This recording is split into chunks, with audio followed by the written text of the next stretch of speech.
আজকের একটা চেনা রান্না নিয়ে চলে এলাম, সর্ষে দিয়ে ইলিশ মাছ। এখানে আমি 4 পিস মাছ নিয়েছি, 3 পিস দাকা আর 1 পিস লেজা নিয়েছি।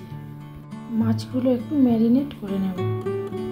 পরিমাণ মতো নুন, অল্প একটু হলুদের গুঁড়ো দিয়ে ভালো করে মাখিয়ে নিলাম।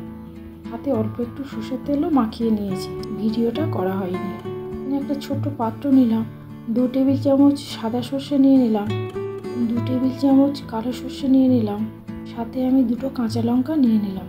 যে যেমন ঝাল খাবেন সেই অনুযায়ী দেবেন। অল্প একটু জল দিয়ে বেশ কিছুক্ষণ ভিজিয়ে রাখবো। ভিজিয়ে রাখার পরে এটাকে বেটে নেব বা পেস্ট করে নেব মিক্সার গ্রাইন্ডারে।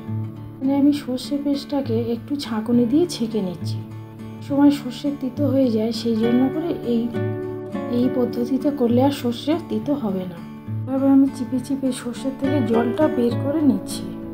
সর্ষে থেকে সব জল ভালো করে বার করে নিয়েছি। সর্ষেগুলো জলে অল্প একটু হলুদের গুঁড়ো দিয়ে দিলাম। একটা কড়া বসিয়েছি, কড়াতে বেশ কিছুটা সর্ষের তেল দিয়ে দিলাম। সর্ষের তেলটা গরম হয়ে গেছে, 1/2 টিস্পুন কালো জিরে দিয়ে দিলাম। সাথে ম্যারিনেট করা মাছগুলো দিয়ে দিলাম। একটা সাইড অল্প একটু ভেজে নেব, আপনারা চাইলে নাও ভাজতে পারেন। একটা সাইড হয়ে গেছে, আমি উল্টে দিলাম।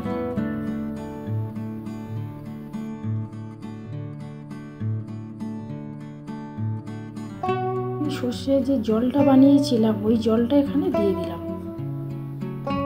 সাথে অল্প একটু নুন দিয়ে দিলাম।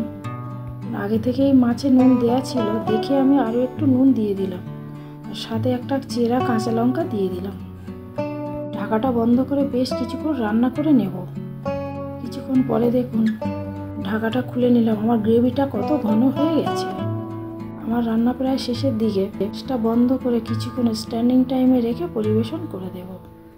আমার রান্নাটি যদি ভালো লাগে কমেন্টের মাধ্যমে জানাবেন। ভিডিওটি দেখার জন্য ধন্যবাদ।